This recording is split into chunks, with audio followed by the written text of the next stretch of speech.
नमस्कार। आकाशवाणी से प्रस्तुत है समाचार प्रभात।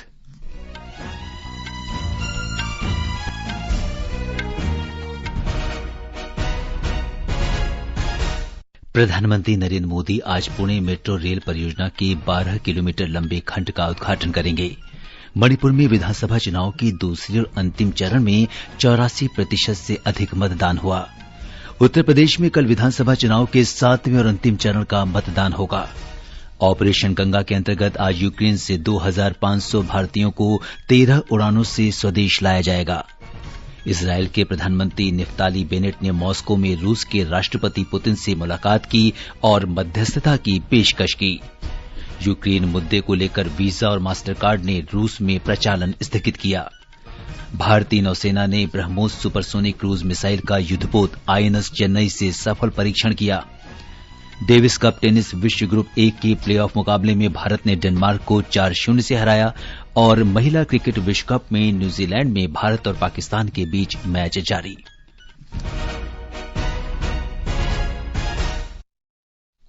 समाचार प्रभात में देवेंद्र त्रिपाठी के साथ मैं सिद्धार्थ सिंह। श्रोताओं से अपील है कि कोविड से सुरक्षित रहने के लिए कृपया 4 सरल उपायों का पालन अवश्य करें। पूर्ण टीकाकरण कराएं, मास्क पहनें, 2 गज की सुरक्षित दूरी बनाए रखें, हाथ और चेहरा साफ रखें। और अब समाचार विस्तार से।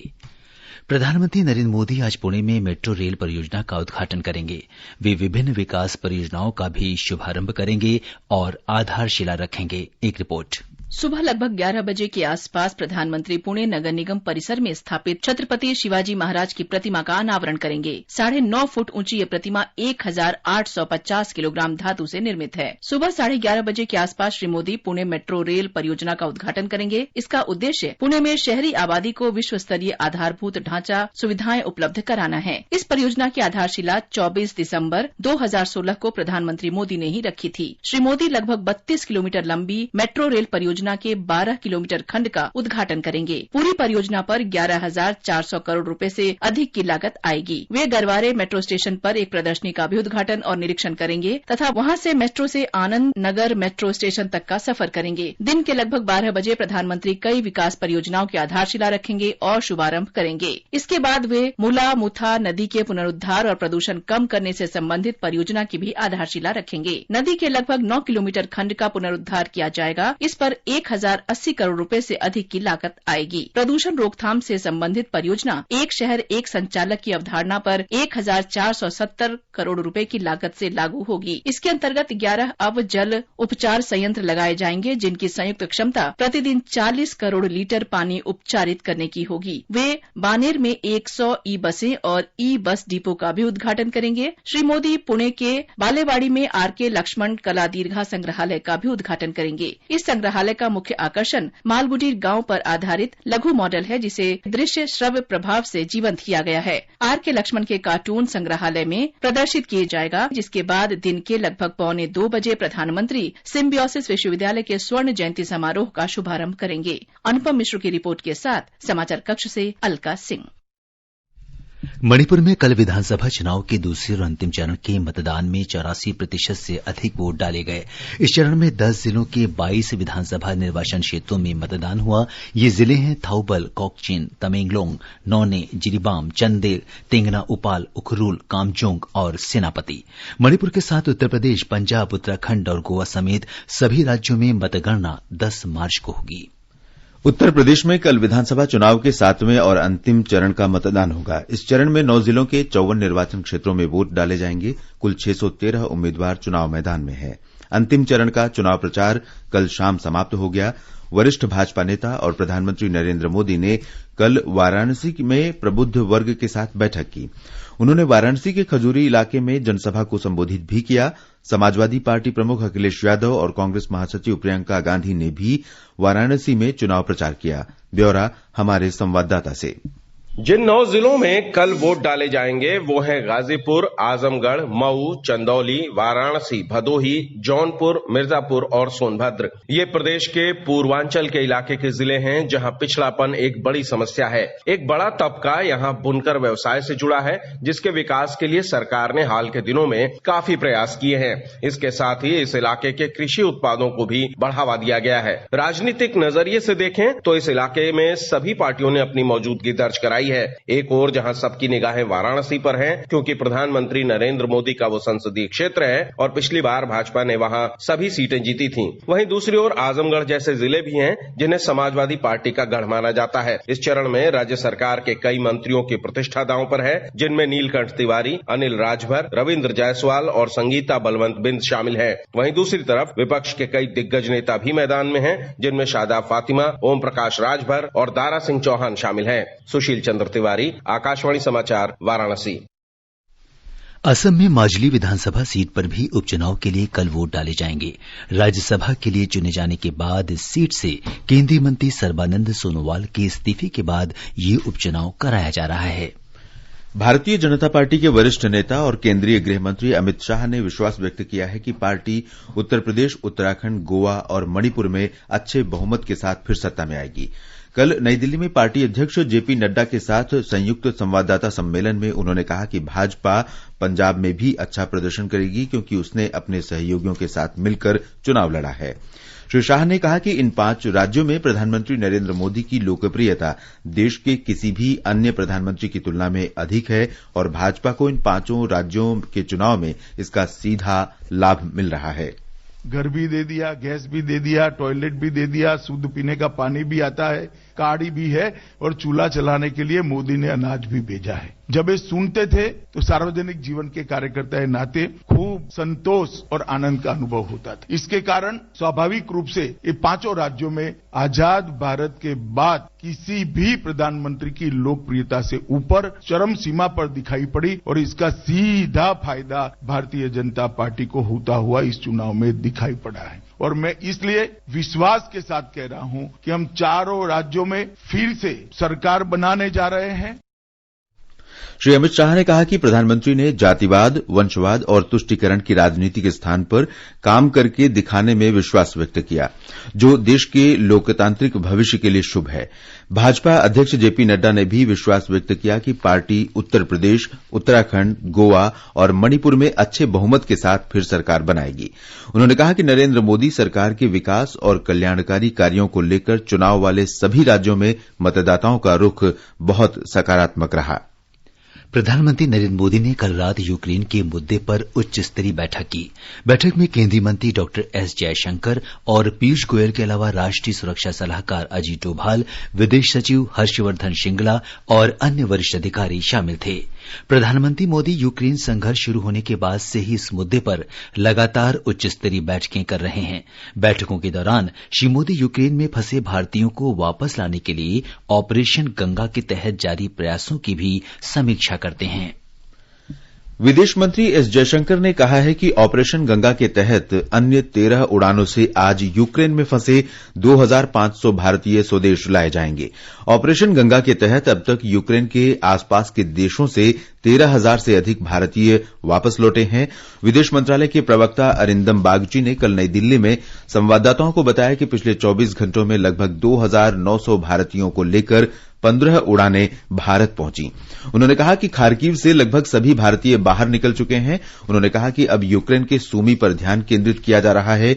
भारत विद्यार्थियों की वापसी के लिए सभी संबंधित अधिकारियों के साथ लगातार संपर्क में है। उन्होंने कहा कि इन प्रयासों में स्थानीय संघर्ष विराम सर्वोत्तम विकल्प है। भारत ने रूस और यूक्रेन दोनों से भारतीय विद्यार्थियों की सुरक्षित वापसी के लिए स्थानीय संघर्ष विराम लागू करने का आग्रह किया है। यूक्रेन में भारतीय दूतावास ने बताया कि पिशोचिन से सभी भारतीय सुरक्षित निकल चुके हैं और दूतावास उनसे लगातार संपर्क में है। दूतावास ने एक ट्वीट में कहा कि अपने नागरिकों की सुरक्षित वापसी भारत की प्राथमिकता है। यूक्रेन में भारतीय दूतावास ने कहा है कि उसने पिसोचिन में मौजूद 298 भारतीय छात्रों को निकाल लिया है। संकटग्रस्त यूक्रेन से भारतीयों को लेकर एयर इंडिया का विशेष विमान आज तड़के मुंबई पहुंचा। भारत सरकार द्वारा चलाए जा रहे ऑपरेशन गंगा के तहत 182 लोग स्वदेश लौटे हैं। इनमें अधिकतर यूक्रेन में पढ़ने वाले विद्यार्थी हैं, जिन्हें रोमानिया की राजधानी बुखारेस्ट से लाया गया है। पंचायती राज राज्य मंत्री कपिल पाटिल ने हवाई अड्डे पर इनकी अगवानी की। रूस और यूक्रेन के बीच वार्ता का अगला दौर कल होगा। यूक्रेन के अधिकारी डेविड अराखामिया ने ये जानकारी दी है।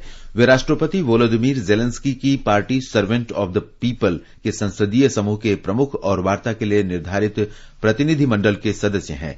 ये बातचीत का तीसरा दौर होगा। दोनों पक्ष युद्ध विराम और नागरिकों को सुरक्षित निकाले जाने पर सहमति का प्रयास करेंगे।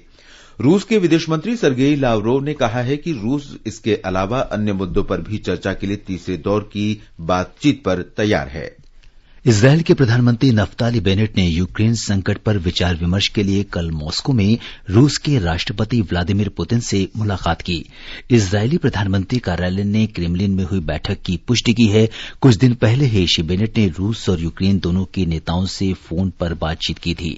इजरायल ने संकट के समाधान के लिए मध्यस्थता का प्रस्ताव किया है। इजरायल में बड़ी संख्या में रूसी मूल के लोग रहते हैं। श्री बेनेट के साथ इजरायल के आवासन मंत्री जेव एल्किन, राष्ट्रीय सुरक्षा सलाहकार एयाल हुलाता और कूटनीतिक सलाहकार शिमरित मेयर भी थे। भुगतान के लिए कार्ड जारी करने वाली अमेरिकी कंपनियों वीजा और मास्टर कार्ड ने यूक्रेन मुद्दे को लेकर रूस में अपना प्रचालन स्थगित कर दिया है। दोनों कंपनियों ने कहा कि फिलहाल रूस में वीजा और मास्टर कार्ड से कोई लेनदेन नहीं हो सकेगा। वीजा के मुख्य कार्यकारी अधिकारी एल केली ने एक बयान में कहा कि यूक्रेन के विरुद्ध रूस की अकारण कार्रवाई के कारण कंपनी ये फैसला लेने के लिए बाध्य है। मास्टर कार्ड ने भी कहा है कि रूसी बैंकों द्वारा जारी मास्टर कार्ड अब उनकी कंपनी के नेटवर्क से जुड़े नहीं रह गए हैं। कंपनी ने यह भी कहा कि रूस के बाहर जारी मास्टर कार्ड का उपयोग रूस के एटीएम और कारोबारी लेनदेन के लिए नहीं किया जा सकेगा। आगे बढ़ने से पहले एक नजर मुख्य समाचारों पर। प्रधानमंत्री नरेंद्र मोदी आज पुणे मेट्रो रेल परियोजना के 12 किलोमीटर लंबे खंड का उद्घाटन करेंगे। मणिपुर में विधानसभा चुनाव के दूसरे और अंतिम चरण में 84% से अधिक मतदान हुआ। उत्तर प्रदेश में कल विधानसभा चुनाव के 7वें और अंतिम चरण का मतदान होगा। ऑपरेशन गंगा के तहत आज यूक्रेन से 2500 भारतीयों को 13 उड़ानों से स्वदेश लाया जाएगा। इजरायल के प्रधानमंत्री नफ्ताली बेनेट ने मॉस्को में रूस के राष्ट्रपति व्लादिमीर पुतिन से मुलाकात की और मध्यस्थता की पेशकश की। यूक्रेन मुद्दे को लेकर वीजा और मास्टर कार्ड ने रूस में प्रचालन स्थगित किया। भारतीय नौसेना ने ब्रह्मोस सुपरसोनिक क्रूज मिसाइल का युद्धपोत आईएनएस चेन्नई से सफल परीक्षण किया।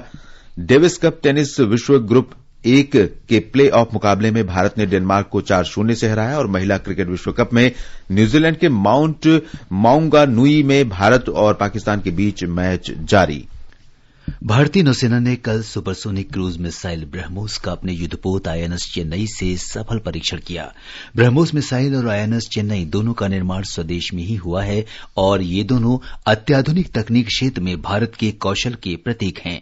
ब्रह्मोस और आईएनएस चेन्नई दोनों आत्मनिर्भर भारत और मेक इन इंडिया पहल की दिशा में भारतीय नौसेना के योगदान को दर्शाते हैं। उपराष्ट्रपति एम वेंकैया नायडू ने देश में बुनियादी ढांचे के तीव्र विकास में निजी क्षेत्र से अधिक सक्रिय भूमिका निभाने की अपील की है। हैदराबाद में कार्यरत मुख्य कार्यकारी अधिकारियों को संबोधित करते हुए उन्होंने कहा कि निजी क्षेत्र को आत्मनिर्भर भारत के निर्माण में मिलकर प्रयास करना चाहिए। श्री नायडू ने कहा कि भारत में विश्व की आर्थिक महाशक्ति बनने की क्षमता है और अर्थव्यवस्था की वृद्धि दर को बनाए रखने में सभी पक्षों को योगदान करना चाहिए। देश में कोविड टीकाकरण 178 करोड़ 80 लाख का आंकड़ा पार कर गया है। केंद्रीय स्वास्थ्य मंत्री मनसुख मांडविया ने बताया कि कल 23,23,000 वैक्सीन डोज लगाई गई। अब तक पात्र श्रेणी के 2 करोड़ 6 लाख लोगों को एहतियाती डोज दी जा चुकी है। इनमें स्वास्थ्य सेवाकर्मी, अग्रिम पंक्ति के कार्यकर्ता और 60 वर्ष से अधिक आयु के लोग शामिल हैं। हॉकी इंडिया ने संभावित इंडिया ए पुरुष और महिला टीमों के लिए 33 खिलाड़ियों की सूची जारी की है।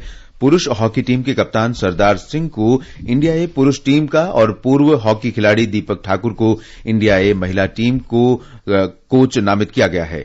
टोक्यो ओलंपिक में कांस्य पदक विजेता रूपेंद्र पाल सिंह और वीरेंद्र लकड़ा तथा SV सुनील को संभावित पुरुष टीम के लिए 33 खिलाड़ियों की सूची में रखा गया है। इस सूची से बर्मिंघम कॉमनवेल्थ गेम्स के लिए टीम चुनी जाएगी। बेंगलुरु में भारतीय खेल प्राधिकरण केंद्र में कल से दोनों टीमों का राष्ट्रीय शिविर शुरू होगा। डेविस कप टेनिस में ग्रुप ए के प्ले ऑफ मुकाबले में भारत ने डेनमार्क को 4-0 से हरा दिया है। कल रोहन बोपन्ना और दिविज शरण की जोड़ी ने डेनमार्क के फ्रेडरिक निल्सन और माइकल टोर्पिगार्ड की जोड़ी को हराकर भारत को बढ़त दिला दी। दिल्ली जिमखाना क्लब में हुए मुकाबले में डेनमार्क की जोड़ी ने पहला सेट जीतकर मेजबान भारत को चौंकाया, लेकिन जल्द ही भारतीय जोड़ी अपनी लय में लौट आई और बाद के दोनों सेट जीत लिए। उधर रिवर्स सिंगल में रामकुमार रामनाथन ने जोहान्स इंगिल्सन को 5-7, 7-5, 10-7 से हरा दिया। महिला क्रिकेट विश्व कप में आज न्यूजीलैंड के माउंट मौंगानुई में भारत का मुकाबला पाकिस्तान से हो रहा है। ताजा समाचार मिलने तक भारत ने 27 ओवर में 3 विकेट पर 104 रन बना लिए हैं। भारतीय कप्तान मिताली राज ने टॉस जीतकर पहले बल्लेबाजी करने का फैसला किया। किसी एशियाई देश ने अब तक महिला एक दिवसीय क्रिकेट विश्व कप नहीं जीता है। 2017 आईसीसी महिला क्रिकेट विश्व कप के बाद पहली बार दोनों टीमें एक दिवसीय मैच में आमने सामने हैं। आजादी का अमृत महोत्सव के अंतर्गत आइए अब सुनते हैं आकाशवाणी की विशेष प्रस्तुति आजादी का सफर।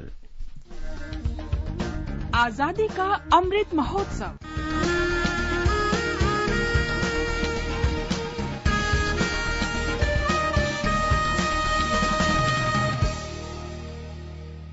आजादी का सफर आकाशवाणी के संग।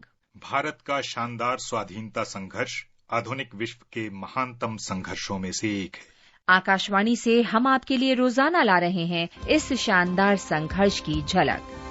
माँ तोर छेलेरा घर छेड़ेछे शहीद हबे बेश छाड़बे देखे शेष बारूद भरा स्वप्न बुके स्वाधीन हबे देश रे स्वाधीन हबे देश।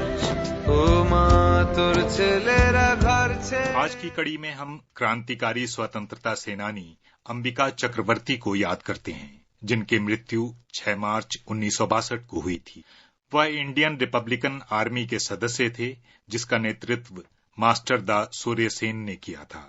बाद में वे चटगांव के जुगांदर पार्टी के सदस्य बने। बारूद भरा स्वप्न बुके स्वाधीन हबे देश रे स्वाधीन हबे देश। अंबिका चक्रवर्ती ने 18 अप्रैल 1930 को स्वतंत्रता सेनानियों के एक समूह का नेतृत्व किया, जिसने चटगांव क्षेत्र में पूरी संचार प्रणाली को क्षतिग्रस्त कर दिया। वे 22 अप्रैल 1930 को जलालाबाद में ब्रिटिश भारतीय सेना के साथ मुठभेड़ में गंभीर रूप से घायल हो गए, लेकिन भागने में सफल रहे। कुछ महीने बाद अंबिका चक्रवर्ती को ब्रिटिश पुलिस ने उनके छिपने के स्थान से हिरासत में लिया। उन पर मुकदमा चलाया गया और मौत की सजा सुनाई गई। बाद में मौत की सजा को आजीवन कैद में बदल दिया गया और उन्हें पोर्ट ब्लेयर की सेलुलर जेल में भेज दिया गया। आजादी के बाद अंबिका चक्रवर्ती ने राजनीति में प्रवेश किया और 1962 में मृत्यु तक लोगों की सेवा करते रहे। हम इस महान राष्ट्रवादी को सलाम करते हैं।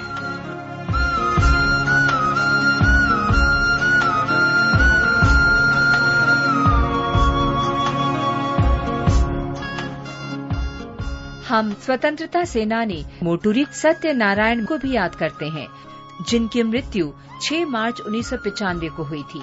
एक उत्साही गांधीवादी मोटूरी ने 1942 के भारत छोड़ो आंदोलन में भाग लिया था। भारत के स्वतंत्र होने के बाद मोटूरी 1948 से 50 तक संविधान सभा के सदस्य थे। उन्होंने भारतीय संविधान की भाषा अनुभाग समिति के सदस्य के रूप में कार्य किया। मोटूरी 2 बार राज्यसभा के लिए मनोनीत हुए। वो मद्रास विधान परिषद और भारत सरकार के शिक्षा के केंद्रीय सलाहकार बोर्ड के सदस्य भी थे।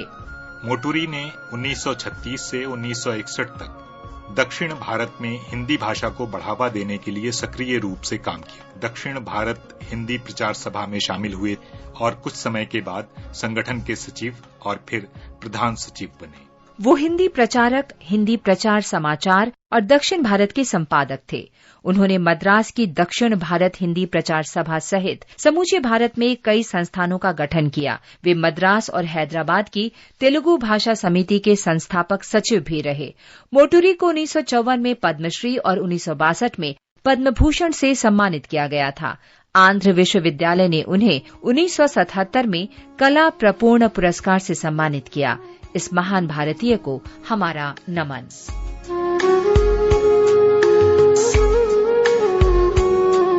हम दिल्ली के शहीदों बाल मुकुंद तथा खुदा बख्श और हरियाणा के शिव गुलाम दुबे को भी याद करते हैं, जिन्होंने 1857 में भारतीय स्वतंत्रता के पहले संग्राम में भाग लिया था।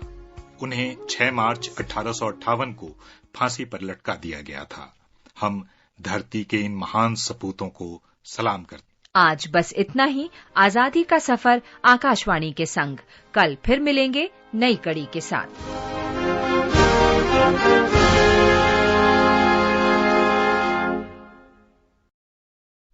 आकाशवाणी समाचार की विशेष प्रस्तुति धरोहर में स्वतंत्रता आंदोलन के उन भाषणों, नारों और कविताओं से नई पीढ़ी को परिचित कराया जाता है जिन्होंने आजादी के दीवानों में उत्साह का संचार किया था। धरोहर प्रत्येक सोमवार शाम 4:45 पर परिक्रमा कार्यक्रम में प्रसारित किया जाता है।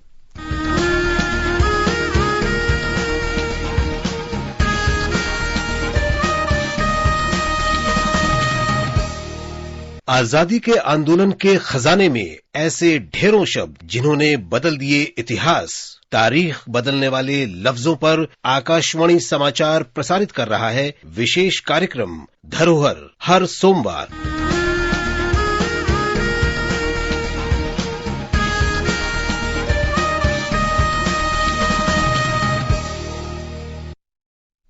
आकाशवाणी समाचार सुनते रहें और आजादी का अमृत महोत्सव में हमारे साथ शामिल रहें। आजादी के 75 वर्षों का पर्व अमृत महोत्सव के पावन अवसर पर आकाशवाणी समाचार लेकर आया है अमृत महोत्सव क्विज। आप भी इस क्विज का हिस्सा बन सकते हैं। हमारे समाचार बुलेटिनों में पूछे गए स्वतंत्रता आंदोलन से जुड़े प्रश्नों का जवाब देकर आपसे ये सवाल प्रत्येक सोमवार और मंगलवार को सुबह 8 बजे प्रसारित होने वाले बुलेटिन समाचार प्रभात में पूछे जाएंगे। श्रोता email Amrit Mahotsav quiz @prasarbharati.gov.in पर अपने जवाब भेज सकते हैं। आप अपने जवाब व्हाट्सएप नंबर 8826546262 पर भी भेज सकते हैं। विजेता का चुनाव सही जवाबों में से लकी ड्रॉ के माध्यम से होगा और इसकी घोषणा अगले दिन इसी बुलेटिन में की जाएगी। विजेता को प्रमाण पत्र के साथ एक उपहार भी दिया जाएगा। साथ ही विजेता का नाम हमारे ट्विटर हैंडल पर भी फ्लैश होगा। तो आइए मनाएं आजादी के 75 वर्षों का पर्व अमृत महोत्सव आकाशवाणी समाचार के साथ।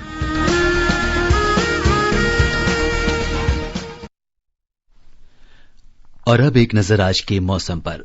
राजधानी दिल्ली और चेन्नई में आज आंशिक रूप से बादल छाए रहेंगे। चेन्नई में हल्की वर्षा हो सकती है। मुंबई और कोलकाता में आसमान साफ रहेगा। इन महानगरों में न्यूनतम तापमान 13 और अधिकतम 38 डिग्री सेल्सियस तक रह सकता है। उत्तर में श्रीनगर, जम्मू, लेह और गिलगित में बादल छाए रह सकते हैं। मुजफ्फराबाद में गरज के साथ बारिश की संभावना है। न्यूनतम तापमान 0 से 5 डिग्री नीचे तथा अधिकतम 24 डिग्री सेल्सियस रहेगा। दक्षिण में हैदराबाद, पुदुचेरी, विशाखापत्तनम और तिरुवनंतपुरम में आंशिक रूप से बादल छाए रहेंगे। बेंगलुरु में मौसम साफ रहेगा। इन शहरों में तापमान 18 से 35 डिग्री सेल्सियस के बीच रहने का अनुमान है। पूर्वोत्तर में कोहिमा और ईटानगर में बादल छाए रहेंगे और अगरतला में कोहरा छाया रहेगा। गुवाहाटी, इम्फाल, शेलंग और आइजोल में आसमान साफ रहेगा। इन शहरों में तापमान 7 से 33 डिग्री सेल्सियस के बीच रहने का अनुमान है। ये समाचार हमारी वेबसाइट newsonair.gov.in/हिंदी पर भी उपलब्ध हैं। देवेंद्र, बताएं कि आज के समाचार पत्रों में क्या विशेष है। जी सिद्धार्थ, यूक्रेन में फंसे भारतीयों की सुरक्षित स्वदेश वापसी और भारत सरकार के प्रयासों को लगभग सभी अखबारों ने अपनी सुर्खी बनाया है। राष्ट्रीय सहारा की सुर्खी है, अब तक 13,000 से ज्यादा भारतीय वापस लाए गए। शनिवार को वायुसेना के 3 विमानों से 629 भारतीयों की वतन वापसी। पत्र लिखता है, आज 11 उड़ानों के जरिए 2,200 से अधिक भारतीय लौटेंगे स्वदेश। दैनिक जागरण ने खार्किव और पेसोचिन में फंसे भारतीयों को सुरक्षित बाहर निकाले जाने के बाद सुमी शहर में फंसे भारतीय छात्रों को बाहर निकालने के लिए विदेश मंत्रालय द्वारा विशेष गलियारा बनाए जाने की कोशिश को सुर्खियों में दिया है। पत्र ने यूक्रेन में भारत के राजदूत पार्थ सतपथी के हवाले से लिखा है, छात्र धैर्य रखें ताकि उन्हें सुरक्षित निकाला जा सके। नवभारत टाइम्स लिखता है, अब यूक्रेन के सुमी से निकासी पर है जोर, अब तक 21,000 भारतीय यूक्रेन की सीमा से बाहर निकल चुके हैं। राष्ट्रीय चिकित्सा आयोग एनएमसी द्वारा यूक्रेन से लौटे मेडिकल छात्रों को इंटर्नशिप में राहत देने के निर्णय को हिंदुस्तान ने सुर्खी दी है। यूक्रेन से लौटे मेडिकल स्नातक देश में इंटर्नशिप कर सकेंगे पूरी। पत्र लिखता है, जो छात्र विदेशों में इंटर्नशिप पूरी नहीं कर पाए हैं वे भारत में इसके लिए आवेदन कर सकते हैं। एनएमसी के अनुसार ऐसे छात्रों को पहले स्क्रीनिंग टेस्ट उत्तीर्ण करना होगा। इसके बाद छात्र राज्य मेडिकल काउंसिल के समक्ष अपनी इंटर्नशिप के लिए आवेदन कर सकेंगे। इन छात्रों से कॉलेज द्वारा कोई शुल्क नहीं लिया जाएगा। एनएमसी के अनुसार सरकारी मेडिकल कॉलेजों में भारतीय मेडिकल ग्रेजुएट की तरह ही विदेशी मेडिकल ग्रेजुएट को स्टाइपेंड और अन्य सुविधाएं दी जानी चाहिए। देश में चल रहे विश्व के सबसे बड़े कोविड टीकाकरण कार्यक्रम में भारत के केंद्रीय औषधि प्राधिकरण की विशेषज्ञ समिति के द्वारा एक खुराक वाले कोविड रोधी टीके स्पुतनिक लाइट का इस्तेमाल बतौर बूस्टर खुराक करने के लिए तीसरे चरण के परीक्षण की अनुमति देने की सिफारिश को राष्ट्रीय सहारा ने सुर्खियों में देते हुए लिखा है, स्पुतनिक लाइट तीसरे चरण के परीक्षण की सिफारिश। भारतीय महिला क्रिकेट टीम का आज न्यूजीलैंड में आईसीसी महिला वनडे विश्व कप में पाकिस्तान के खिलाफ अपने अभियान का आगाज करने की खबर को दैनिक जागरण ने सचित्र प्रकाशित किया है। पत्र लिखता है, वर्ष 2005 और 2017 में भारतीय टीम उपविजेता रही है। 2 मैचों में भारत और पाकिस्तान की टीमें महिला विश्व कप में आमने सामने हुई हैं। दोनों ही मैच भारत ने जीते हैं। अंत में मुख्य समाचार एक बार फिर। प्रधानमंत्री नरेंद्र मोदी आज पुणे मेट्रो रेल परियोजना के 12 किलोमीटर लंबे खंड का उद्घाटन करेंगे। मणिपुर में विधानसभा चुनाव के दूसरे और अंतिम चरण में 84% से अधिक मतदान हुआ। उत्तर प्रदेश में कल विधानसभा चुनाव के 7वें और अंतिम चरण का मतदान होगा। ऑपरेशन गंगा के अंतर्गत आज यूक्रेन से 2,500 भारतीयों को 13 उड़ानों से स्वदेश लाया जाएगा। इजरायल के प्रधानमंत्री निफ्ताली बेनेट ने मॉस्को में रूस के राष्ट्रपति पुतिन से मुलाकात की और मध्यस्थता की पेशकश की। यूक्रेन मुद्दे को लेकर वीजा और मास्टरकार्ड ने रूस में प्रचालन स्थगित किया। भारतीय नौसेना ने ब्रह्मोस सुपरसोनिक क्रूज मिसाइल का युद्धपोत आईएनएस चेन्नई से सफल परीक्षण किया। डेविस कप टेनिस विश्व कप ग्रुप ए के प्लेऑफ मुकाबले में भारत ने डेनमार्क को 4-0 से हराया और महिला क्रिकेट विश्व कप में न्यूजीलैंड में भारत और पाकिस्तान के बीच मैच जारी। इसके साथ ही समाचार प्रभात का ये अंक समाप्त हुआ। नमस्कार।